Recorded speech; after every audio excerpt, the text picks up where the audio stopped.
Hey there, Fluties. Welcome to week 13 of our flute instructional videos.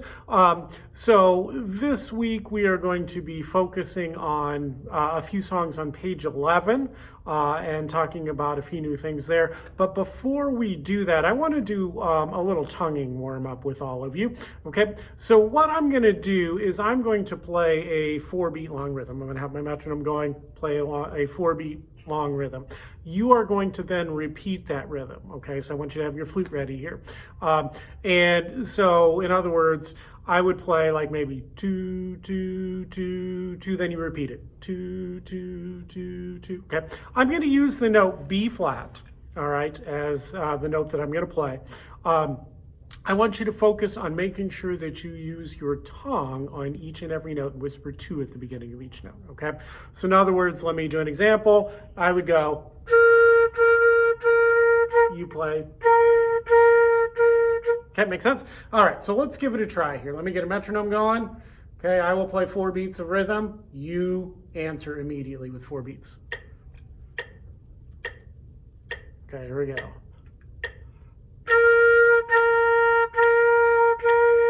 2, 2, 2, 2.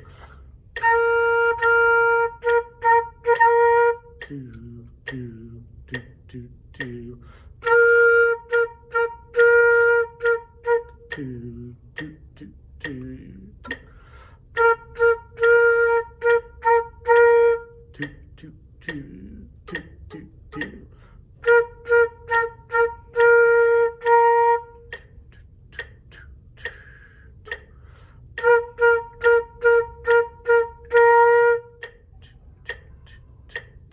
Last one.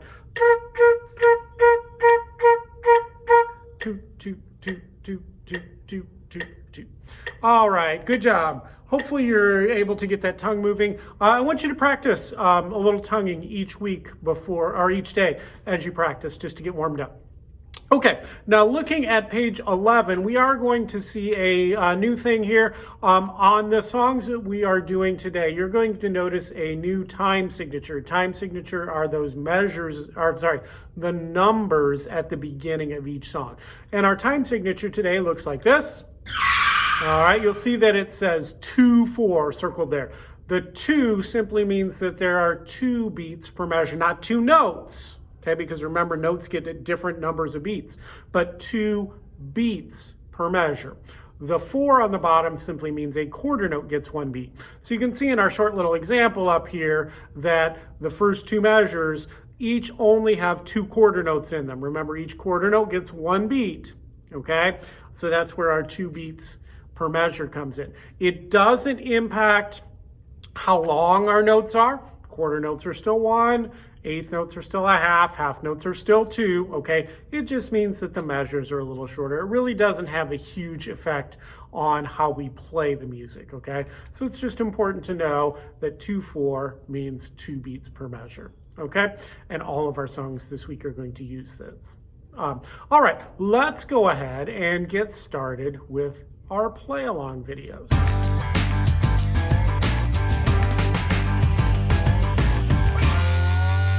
All right, our first play along this week is going to be number 47, 2x2. And I do want you, again, after you've practiced several days this week, to come back to our video here and play this along with me. That's an important skill to work on, to be able to play along with someone else and to stay right with them, okay? So we can see that 2x2, again, is in 2-4 time like we talked about earlier. There's 2 beats per measure. Notice there's not always 2 notes per measure. Like the first 2 measures have 2 notes.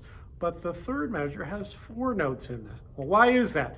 That's because in the third measure, those are eighth notes, and each eighth note gets 1/2 of a beat.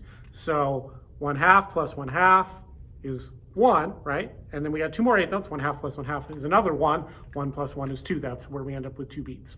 Okay, you'll notice at the end of the song, towards the end, we have 4 eighth notes in a row, and we have to move some fingers. So we do have to move our fingers rather quickly on this, okay? It does have a repeat sign at the end of it, so we are going to play this exercise twice, okay? So let's go ahead and give 2 by 2 a try here.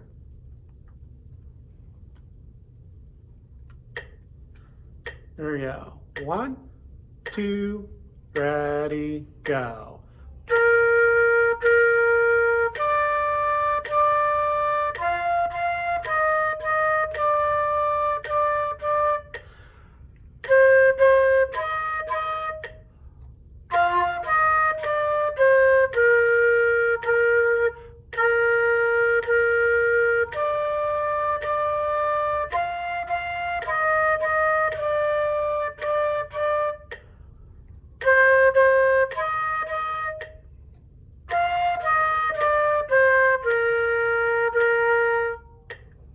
All right, how'd we do? Hopefully fairly well. My guess is that most of you can probably play most of that song fairly quickly after maybe just a tiny bit of practice. My guess is that the one difficult spot for some of us is going to be the last 2 measures, especially where those eighth notes go: F, E flat, D, C, B flat, B flat. So if that's you, if you can play most of the song okay, but just that spot is difficult, then how do we practice that? Well, you don't always have to practice the entire song, right? Just take the part that's hard. So let's say those last 2 measures are hard for you. Well, then take those last 2 measures and practice them slowly.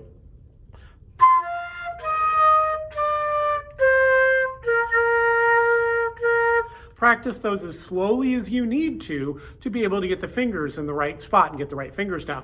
Then play it like 3 or 4 times in a row until you can play it perfectly, and then move on, okay? Don't worry about playing everything at the tempo that I'm at on the first day. Then the next day you practice, come back to those last 2 measures and play them a little faster, okay? Play them like 4 times in a row perfectly, then move on to something else, okay? If you do that, after a couple days of speeding it up a little bit each day, you'll have those last 2 measures down, okay? So just work on the sections that are difficult for you, then go ahead and try practicing the entire song.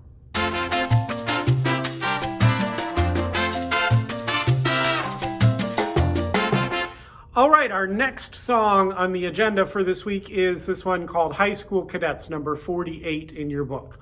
You'll notice that it's got lots of eighth notes in it, and almost every single set of eighth notes, we do have to move fingers, okay?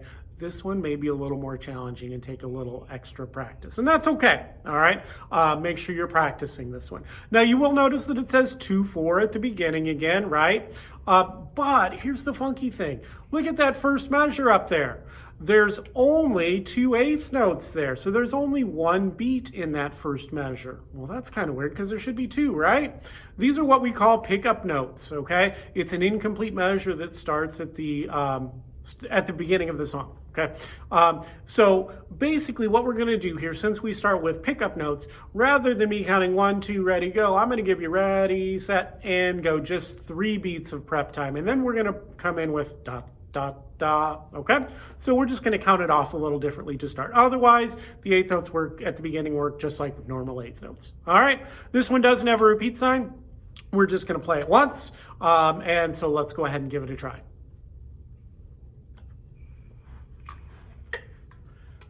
And here we go. Ready, set, and go.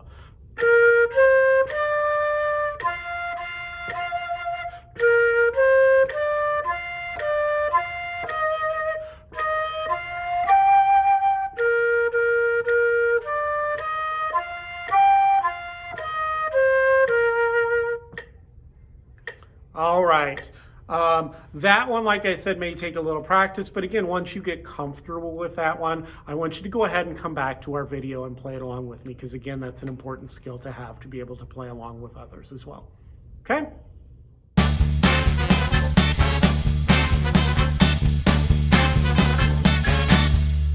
All right, our final song for this week is number 49, Hey Ho, Nobody's Home. And you will see that we have a new note in this song. If you're looking in your book, the new note for us is G, okay? And you'll see that G, now we know a higher G, right? We've learned that G that's up there on the top of the music staff. This G shows up on the second line of our music staff.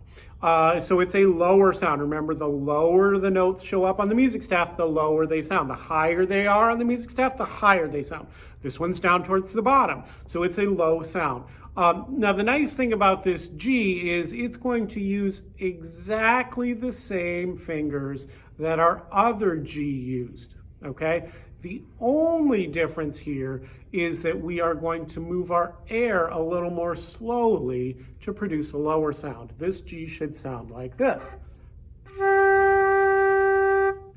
If you're getting this sound, I want you to focus on just relaxing your lips, blowing your air. Imagine blowing your air a little bit more down towards the floor and blow a little slower, almost like you're whispering. And there's the lower G, okay? One of the things I'm gonna ask you to practice this week is playing those two Gs. So we're gonna alternate back and forth between low G and high G.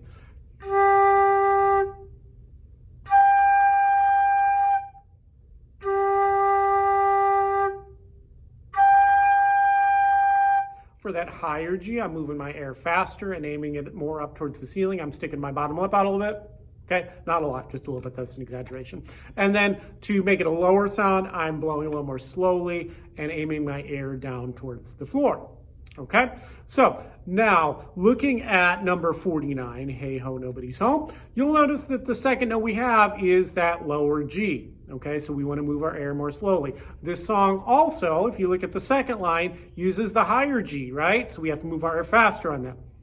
I do want you to practice playing the entire song, both lines, one right to the next. And for your assignment this week, when you record it, you're going to play both lines, moving from one line, first line, right onto the second line without stopping and playing both lines. Okay, so let's go ahead and give this song a try, remembering that for the low G, the second note, you're going to move your air slower and it blow down towards the floor. And for the higher G, the first note of the second line, we move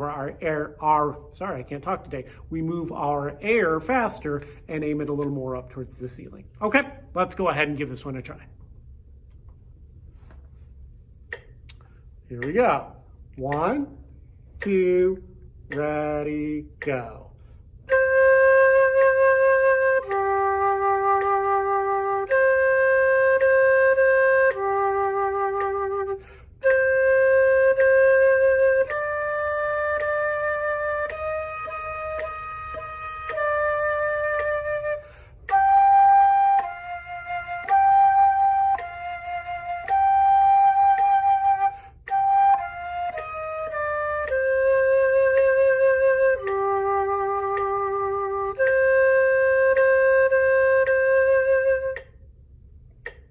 All right, how'd we do? Hopefully fairly well. And again, that one may take a little bit of practice for you, and that's okay.